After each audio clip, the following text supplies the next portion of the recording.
নমস্কার শ্রোতা বন্ধুরা, আবার এসে গেছি গল্পের ঝাঁপি নিয়ে হারানো ডায়েরির কিছু অংশ শোনাতে। ধন্যবাদ, গুরু কৃপা হি কেবলম।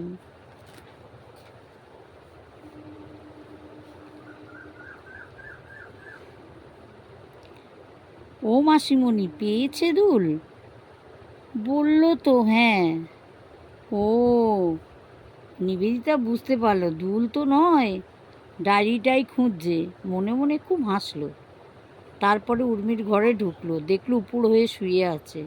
ডাকলো, উর্মি, ও উর্মি। উর্মি উঠে বসলো। নিবেদিতা ওর দিকে তাকিয়ে বলল, কি গো, তোমার কি হয়েছে গো? মুখটা ফুলেছে, শরীর খারাপ? না না, ও কিছু না, বসো, মুখটায় জল দিয়ে আসি। নিবেদিতা তো এটাই চাইছিল। যেই ও ঘর থেকে বেরোতেই ডায়েরি যথাস্থানে রেখে দিল। সাগর সেদিনই বিকেলেই ডায়েরিটা ফেরত দিয়ে বলেছিল, এটা পৌঁছে দিও বৌদি। নিবেদিতা নরেন দুজনেই কবিতাটা পড়েছে। কবিতাটার নিচে লেখা আবার, I love you Urmi. Urmi ঘরে ঢুকে বলল, কেমন আছো নিবেদিতা দি? আমি তো ভালোই আছি, তুমি কেমন আছো? শুনলাম তোমার কানের দুল হারিয়েছে। হুম, পেয়েছো? উর্মি চুপ করে রইল। কিছুক্ষণ কথা বলতে বলতেই নজর পড়ল পড়ার টেবিলে। দেখলো ডায়েরিটা যেখানে ছিল সেখানেই আছে। তখন নিবেদিতার দিকে তাকিয়ে রইল। তারপরে আস্তে আস্তে বলল, ও, তাহলে তুমিই নাটের গুরু? মানে? মানে আর কি, আমার প্রাণটা তুমিই হরণ করেছিলে, তা ফেরত দিলে কেন ভাই? সে তার সংসার নিয়ে তো ভালোই আছে, তার বউকে দেখানোর জন্য নিয়ে গেলে। কি বলল? ভাবলো আমার স্বামীর দিকে এখনো নজর কেন ভাই? আমি তো তোমার কোনো ক্ষতি করিনি, আমাকে এত ছোট করার কোনো দরকার ছিল না। এটা একান্তই আমার, আমি এটা নিয়েই থাকতে চাই। আচ্ছা, একা একা একবার খুলেই দেখো না, আমি বাইরে যাচ্ছি। উর্মি উঠে ডায়েরিটা নিতে যাবে এমন সময় শর্মি ডাকলো, এদি, মা ডাকছে। সকাল থেকেই তুই ঘরে ঢুকে বসে আছিস কেন রে? কুসুমদিরা সকালেই আসবে। হ্যাঁ জানি, তুই যা, আমি যাচ্ছি। তারপরে মায়ের কাছে গেল। মা বলল, হ্যাঁ, স্নান টানগুলো সেরে নে না, কত দূর থেকে অনিমা মাসি এসে গেল, আর তোর সকাল থেকে এখনো হয়নি। ও চুপ করে বাথরুমে চলে গেল। স্নান সেরে ঘরে ঢুকে দরজা বন্ধ করে দিল। তারপর ডায়েরিটা খুলে কবিতাটা দেখল। আবার লেখা ভালোবাসার কথা। আনন্দে বিহ্বল হয়ে গেল, খুব কাঁদল। এটা সুখের কান্না। মন ছুটে চলে গেল সাগরের কাছে। মনে মনে একটা ছবি আঁকলো, হয়তো দেখতে এরকম হবে। যাই হোক, ভিজে পোশাক ছেড়ে খুব সাজলো, নিজেকে আয়নাতে বারবার দেখলো। তারপরে বেরিয়ে নিবেদিতার কাছে গিয়ে বলল, দেখো কেমন লাগছে, তোমার সমান হব?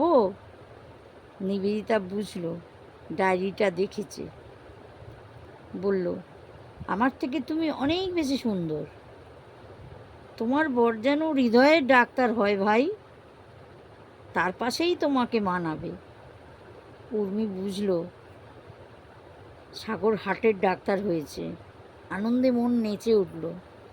অপাদেবী বলল, ও বাবা, কাকে বিয়ের কথা বলছে? এই তো তুমি, কি সুন্দর সংসার করছো, দেখো না, যদি বুঝিয়ে পারো। আগে বলতো প্রফেসরিটা করি। সেটা হলো, এখন বিয়ের কথা বললেই চুপ। ঠিক আছে মাসিমণি, আমি রাজি করিয়েই ছাড়বো। উর্মি নিবেদিতাকে সাদরে জড়িয়ে ধরল। দীপাদেবী বলল, বাবা বৌমা, উর্মি তোমাকে জড়িয়ে ধরলো? ও কারুর সঙ্গে শুতে পর্যন্ত চায় না। তুমি কি ম্যাজিক করলে? ওরা দুজনে চোখাচোখি হাসলো। তারপর কুসুমরা এলো, সঙ্গে ননদ দেওর এলো। তারপর সব নিয়ম পালন করা হলো। দুপুরে খাওয়া দাওয়ার পর কথায় কথায় জানা গেল কুসুমের দেওর ইঞ্জিনিয়ার, দেখতেও খুব সুন্দর। শর্মির পছন্দ হলো, আলাপ হলো, সবাই মিলে সিনেমা দেখতে গেল।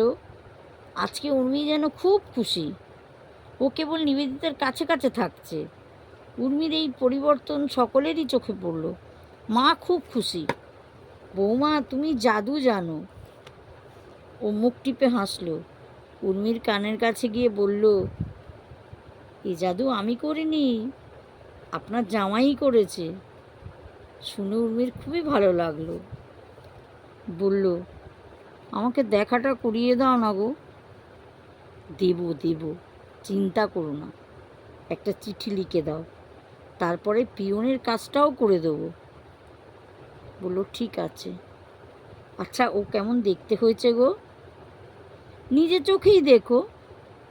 আমি যদি বেশি বেশি তোমার দাদার বন্ধুর দিকে তাকাই তাহলে ও সহ্য করবে না। পরে তুমিও রাগ করবে আমার উপর। ভাববে আমার জিনিস তোমার এত তাকিয়ে দেখার কি দরকার। আমি কিন্তু বলবো আমার বরের দিকে বেশি কেউ তাকালে। বলেই দুজনে হো হো করে হেসে উঠল। তারপর বলল, না, আমার এমন কিছু ব্যাপার নেই। উর্মি বলল, এমন কিছু ব্যাপার থাকুক বা না থাকুক, আমি কোনোদিন নরেন্দাকে ভালো করে তাকিয়ে দেখিনি কিন্তু। বলে হাসলো। ঠিক আছে ভাই, আমার বর আমি দেখব, তোমারটাকে তুমি দেখো। দেখতে তো চাইছি, দেখতে পাচ্ছি কই। সে ব্যবস্থা তোমাকেই করতে হবে। দেখি চিঠি পেয়ে বাবু কি করে। কুসুমরা 3 দিন থাকলো। এদিকে শর্মির সঙ্গেও উজান মানে কুসুমের দেওরের ভালো মতোই বন্ধুত্ব হলো। অবাদেবী অবশ্য বিশেষ আপত্তি ছিল না, চিন্তা শুধু বড় মেয়েকে নিয়ে। নিবেদিতারা অষ্টমঙ্গলবার পরের দিন চলে যেতে চাইল, কিন্তু দীপাদেবী যেতে দিতে চাইলেন না। কিন্তু তার পরদিন নিবেদিতা বলল, মা থাক, উনি এসে নিয়ে যাবে, আমি বাড়ি যাব। অনিমা দেবী বললেন, তা চলো আমিও চলে যাই। না মা, মাসি কাকি এত করে বলছে, তুমি থাকো, তোমার ছেলে এসে নিয়ে যাবে। নিবেদিতা যাওয়ার সময় উর্মি একটা কাগজে লিখে দিল, প্লিজ একবার এসো, প্রতীক্ষায় আছি, শুধু তোমারই উর্মি। ডায়েরিটা দেখার পর সাগর হাসপাতাল দিন 15 ছুটি নিয়েছিল। সাগর এমনিতেই একদম ছুটি করে না, তাই ছুটিটা পেয়েও গেল। নিবেদিতা বাড়ি পৌঁছতে প্রায় সন্ধে হব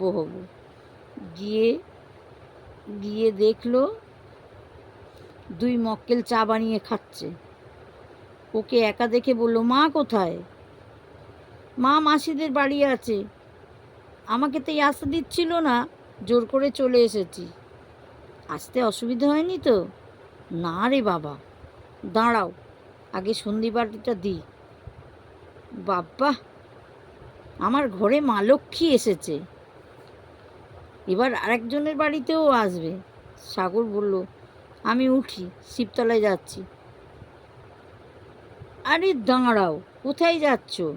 চিরকুট আছে, সন্ধেবাতিটা আগে জ্বালি, তারপর দিচ্ছি।